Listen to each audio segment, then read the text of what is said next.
Assalamualaikum warahmatullahi wabarakatuh. Berjumpa lagi dengan saya Unggul Satiredi di acara Bincang Santai. Alhamdulillah, kali ini Bincang Santai kedatangan tamu spesial. Siapa dia? Telah hadir di tengah-tengah kami Bapak Maulana. Assalamualaikum Pak Maulana. Waalaikumsalam, Pak Unggul. Ya, senang diundang oleh MPM TV. Iya. Terima kasih juga nih Pak Maulana telah Sama-sama. menyempatkan waktu untuk hadir di tempat kami nih Pak Maulana. Sebelum kita ngobrol-ngobrol, silakan Pak Maulana memperkenalkan diri ke para Rangers Pak Maulana. Silakan Pak. Siap. Eh, saya Maulana Putra, Kepala Sekolah SMK Binusasi Kabupaten Bekasi. Sudah kurang lebih sekitar 10 tahun saya menjalankan tugas tersebut. Alhamdulillah, mudah-mudahan bisa terus tumbuh dan maju SMK Binusasi dan berkontribusi untuk masyarakat. Amin, amin. Wah, luar biasa nih Pak Maulana. Pak Maulana boleh ceritakan historinya SMK Binas Prestasi ini ya? Apakah ini sekolah baru, sekolah lama? Mungkin ada cerita tersendiri ya, Iya. yang mungkin para Rangers pengen denger nih ya. Silakan Pak Maulana. Ya, terima kasih Pak Unggul. Menariknya kalau SMK Bina Prestasi itu sudah lebih sekitar 20 tahun keberadaannya di Kabupaten Bekasi. Dari sejak Kabupaten Bekasi itu mungkin sekitar ya 20-25 sekolah ya kan. Di Bekasi ini masih relatif banyak sawah-sawah gitu kan. Banyak sawah ya. Alhamdulillah SMK Bina Prestasi sampai sekarang masih eksis ya. Masih alhamdulillah. Iya. Nah, kalau saya sendiri kebetulan diamanahkan oleh yayasan 10 tahun yang lalu untuk bertugas sebagai kepala sekolah. Kepala sekolah ya. Jadi inilah ya, tanggung jawabnya ada di pundaknya Pak Maulana gitu Pak Maulana ya. Betul, Pak. Awalnya juga saya menolak gitu kan. Menolak, tapi pada akhirnya saya coba menggunakan kesempatan gitu. Sebagai kepala sekolah, apa nih yang bisa saya berikan kontribusi kepada pendidikan gitu kan, kepada anak-anak generasi muda gitu. Baik Pak Maulana, Bina Pres berarti udah lama juga nih ya yang sekolah Bina Prestasi dan alhamdulillah tetap eksis dan alhamdulillah prestasinya juga tetap mentereng gitu ya di Iya. Bekasi ya. Nah Pak Maulana nih, apa sih yang membuat orang memilih SMK Bina Prestasi dibandingkan sekolah-sekolah yang lain nih? Keunggulannya apa sih? Iya. Memang kalau kita lihat SMK Binusasi bukan sekolah dari skup yang besar Pak ya. Kalau tadi kita sempat ngobrol-ngobrol, tetapi kami memang justru dari situ kita melakukan analisa-analisa tentang diri kami gitu kan. Ya, diri kami dan apa yang bisa kami berikan kepada masyarakat. Dan hal yang paling penting itu adalah kami memahami apa yang menjadi kebutuhan kebutuhan anak-anak kami, kebutuhan siswa kami. Gitu. Memang sekolah itu kan lingkungan untuk belajar, Pak. Tapi di situ juga keberadaan manusia di dalam melakukan aktivitas. Jadi manusia itu punya kebutuhan, Ya. tidak hanya otaknya saja, tetapi mentalnya, jiwanya, rasa, ya kan? Ada kebutuhan itu. Nah itu coba kami amati, Pak. Kita analisa, kita coba penuhi, tidak hanya dari sisi intelektualnya, tetapi dari rasa kemanusiaannya. Mereka butuh interaksi, mereka butuh bersosialisasi. Itu yang kami coba siapkan Pak di dalam lingkungan sekolah. Maka kalau Pak Unggul masuk ke lingkungan sekolah Bina Prestasi itu ada space-space, tempat-tempat duduk. Betul, ya kan? betul. Kita ingin memberikan fasilitas kepada anak-anak itu. Mereka duduk berdiskusi dengan nyaman. Lalu mereka bisa menghasilkan suatu gagasan atau ide-ide yang itu yang kami harapkan itu Pak. Luar biasa Pak Maulana. Ini konsep yang membedakan antara Bina Prestasi dengan sekolah-sekolah lain gitu ya. Nah, Pak? menarik itu Pak Unggul. Jadi kami pikir begini Pak Unggul. Silakan Pak Maulana. Prinsipnya kan sekolah tuh sama Pak, kurikulumnya sama, regulasinya sama, dari pemerintah juga kan. Tapi apa yang membedakan sekolah yang satu dengan sekolah yang lain? Itu yang kami coba amati dari awal. Gitu. Nah, yang membedakan itu konsep Pak. Konsep yang membedakan ya. Kurikulumnya sama, regulasinya sama, ya kan. Arahannya juga sama gitu kan. Tapi konsep lah yang membedakan antara sekolah yang satu dan sekolah yang lain. Nah, kami mulai dari sebuah konsep. Nah, konsepnya apa nih? Nah, dari waktu ke waktu memang ada perubahan-perubahan, kami coba sesuaikan, Pak. Kita adaptasi dengan perubahan-perubahan. Nah, sekarang ini kami kalau membuat program kerja itu berbasis masalah, Pak. Jadi kalau ada problem, ada masalah, hal-hal yang belum tuntas atau ada hal-hal yang memang perlu kita lakukan analisa, nah itu program kerja kami. Jadi tujuannya adalah bagaimana masalah-masalah itu bisa kami tuntaskan dan itu bisa menjadi suatu hasil buat anak-anak kita nantinya. Baik Pak Maulana, ya, luar biasa nih.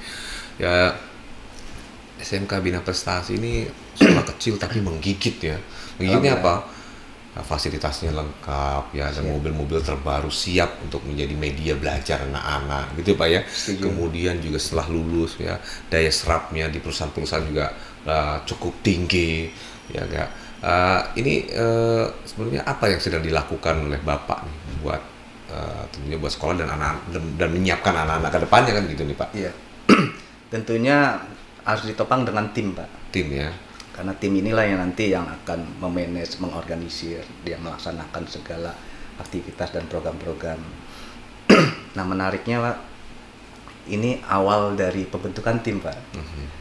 Ketika saya ditugaskan oleh yayasan menjadi kepala sekolah, saya merenung gitu. Dan saya punya rumusan di dalam berorganisasi, dalam bertugas, itu 20, 60, 20 Pak. Apa nih? 20, 60, 20 apa nih? 10, 60. Wah, menarik nih. Setiap organisasi itu kan ada people Pak, ada orangnya, ada SDM-nya kan. Nah, saya cari 20% Pak, orang yang fight, orang yang loyal, orang yang mau bekerja keras. Ya, saya cari tim inti dulu, 20%. Nah, 60% itu kebanyakan datang. Ya, karena di dunia itu kalau diamanati ada 3 kelompok itu. Betul. 20% nih yang fight, yang loyal. Saya cari gitu. Yang mau bekerja secara tim gitu. 60% itu kebanyakan. Yang kebanyakan. Memang yang sedang-sedang kebanyakan yang paling banyak jumlahnya Pak. Seperti itu Pak. Terakhir yang 20% yang mungkin ya standar aja Pak. Nah, itu saya cari 20%, ketemu, ya saya sama-sama kerja di situ. Nah, di dalam perjalanannya rumusan itu saya geser. Yang tadi 20% tim inti itu sekarang sudah harus lebih gemuk. Karena aktivitas lebih banyak, kebutuhan juga lebih banyak, tuntutan juga banyak, target juga harus kita lebih perluas. Dari 20% sekarang jadi 50%. Ya, nanti yang tadi 60% tengahnya itu tarik lagi 4%. Yang kecil ini, yang sedikit ini tadi lebih kecil lagi gitu. Jadi, nah itu proses kita lakukan pembinaan dan pertumbuhan di dalam tim, pengembangan di dalam tim. Buat saya bukan masalah sosok, tapi sistem. Maka pertama itu yang saya pikirkan bagaimana nih SDM-nya. Yang kedua sistem dan manajerial. Ya alhamdulillah SMK Birasi bisa melalui hal-hal semacam itu, termasuk juga di dalam masa-masa pandemi ya Pak. Ya masa-masa krisis nih ya, di masa-masa pandemi ya, tapi alhamdulillah ya, survive. Nah, kalau tadi dengar cerita Pak Maulana nih Pak ya, punya konsep bangun tim, ya bangun networking dan lain-lain, pasti kan butuh effort ya, butuh pikiran dan tenaga. Banyak hal yang dikorbankan, termasuk mungkin keluarga. Nah, ini bagaimana nih Bapak menghadapi menjalani apakah dengan ya ikhlas seperti apa gitu, izin mungkin bisa sharing nih Pak. Kita pasti kan perlu konsentrasi tinggi, apalagi di awal-awal gitu Pak ya, waktu pengen membangun ya, pada waktu Bapak dipercayakan sebagai kepala sekolah gitu Pak ya. Nah, boleh sharing Pak, apa yang Bapak lakukan nih? Mungkin Bapak punya prinsip-prinsip hidup tertentu nih yang Bapak bisa sampaikan ke para Rangers.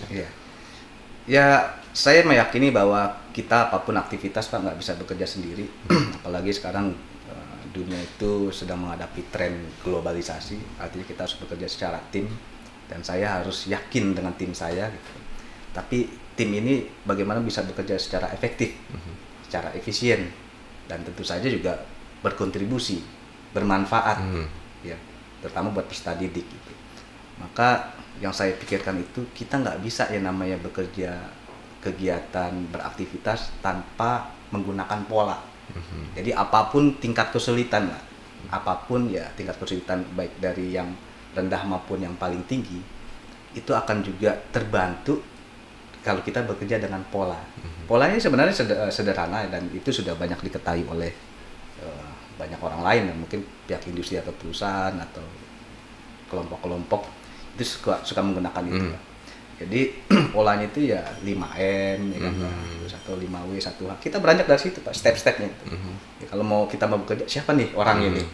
Ya kan? Siapa yang mampu nih kan gitu kan. Terus kalau kaitan dengan anggaran, berapa kebutuhan anggarannya gitu. Kita buat analisanya. Pola-pola itulah yang nanti membuat kita itu bekerja lebih terorganisir gitu, Pak.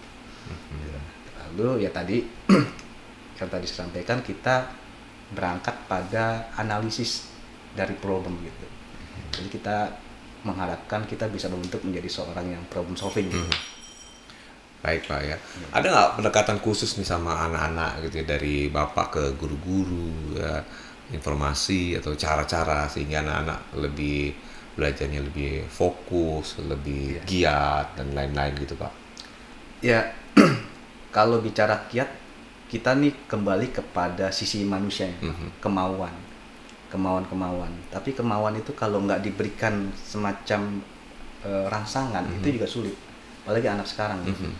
Bagaimana kita mengajak anak-anak sekarang itu, sebenarnya mereka kreatif, ya. Tetapi bagaimana kreativitas itu bisa tersalurkan dari diri mereka?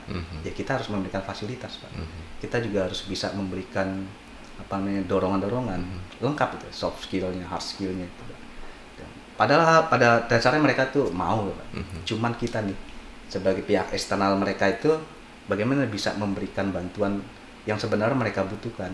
Maka di SMK Binusasi tidak hanya proses pembelajaran, tetapi ada pemenuhan kebutuhan dari semua sisi yang paling dalam pada diri mereka. Aspek psikologinya kan, aspek ya punya rasa pada diri mereka kan. Orang tuh selalu makan ujungnya rasa, Pak. Selalu itu. Nah, kita ingin memberikan itu. Kita ingin memberikan kenyamanan gitu pada anak-anak. Artinya ada sesuatu yang beda, bahwa setiap guru itu harus mengetahui anak muridnya seperti apa, keinginan kebutuhannya, sehingga ada sebuah kedekatan secara emosional ya. Setuju. Ya, memahami rasanya seperti jadi anak murid, bagaimana sih kebutuhan mereka sekarang nih, anak-anak muda tuh keinginannya apa gitu Pak ya. Setuju. Ya, itu yang Bapak tularkan kepada teman-teman ya Pak ya.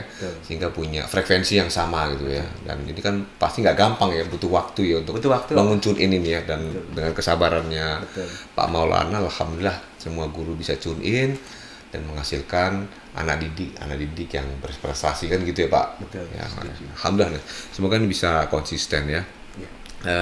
Nah, bagaimana membangun kerjasama, umumnya kalau ada lulusan ya, diserap oleh perusahaan-perusahaan tertentu gitu ya, kemudian juga media untuk prakteknya ini mumpuni gitu ya. Artinya jangan sampai sekolah SMK praktek ya, mobilnya lama, begitu lulus harus bongkar mobil baru kan gitu ya, nggak connect gitu ya, banyak sekali gitu. Tapi alhamdulillah di tempat Bapak semuanya bisa terfasilitasi dengan baik gitu ya Pak. Ya, semoga ini bisa menjadi contoh buat sekolah-sekolah yang lain ya, agar bisa nggak cuma mikirin profit oriented gitu Pak ya. Kan bahasanya kan gitu Pak ya. Tapi bagaimana kita memanusiakan anak-anak kita kan gitu ya Pak ya. Jadi nggak cuma ujung-ujungnya mungkin bisa menghasilkan, tapi bukan target utama gitu ya Pak ya, kalau saya lihat dari tempat Bapak nih ya. Luar biasa Pak. Nah, pengen banyak Pak ngobrol-ngobrol, cuman waktu juga emang batasnya kita nih Pak. Siap. Mungkin ada hal-hal yang ingin disampaikan kepada para ranger Pak, kasih kalimat motivasi atau inspirasi mungkin buat teman-teman seprofesi atau apapun, silakan Pak Maulana. Kalimat motivasi nih Pak ya. Ya, saya melihatnya sekarang tuh kan tren kita ini Pak, peradaban manusia itu anything, anywhere, anytime. Kita dihadapkan pada kondisi-kondisi yang seperti itu. Maka kalau bicara tentang bagaimana kita menghadapi peradaban anything, anytime, anywhere itu, ya kita harus menjadikan diri kita tuh sebagai pembelajar. Jadi ayo rekan-rekan, saya pun juga mengajak diri saya sendiri, kita harus menjadi seorang pembelajar. Karena kehidupan itu selalu mengalami perubahan, peradaban juga mengalami perubahan. Nah, kita bisa beradaptasi kalau kita selalu menjadikan diri sebagai seorang pembelajar gitu. Yang kedua ya, kita harus menjadikan diri kita sebagai seorang problem solving gitu. Ada masalah, bagaimana kita mengidentifikasi, menganalisis dan menemukan solusi, bukan hanya untuk diri kita tapi juga untuk orang lain, sehingga kita menjadi orang yang bermanfaat buat orang lain seperti PMTV deh. Amin ya. Semoga dalam hal yang berbeda kita bisa bermanfaat buat orang lain gitu Pak. Bapak Siap. demikian kita dengan dunia syiarnya gitu Pak ya. Ya. Baik, sekali lagi terima kasih Pak Maulana Terima atas kasih Pak kehadirannya di Unggul atas undangannya. Bincang. Senang bisa bincang-bincang ya. Demikian tadi bincang kami dengan Bapak Maulana. Semoga banyak menginspirasi dan memotivasi para Ranger se-Nusantara. Saya Unggul Satiradi pamit undur diri. Sampai berjumpa lagi di program Binsan berikutnya. Assalamualaikum warahmatullahi wabarakatuh. Waalaikumsalam. Terima kasih Pak. Sama-sama Pak. Ya.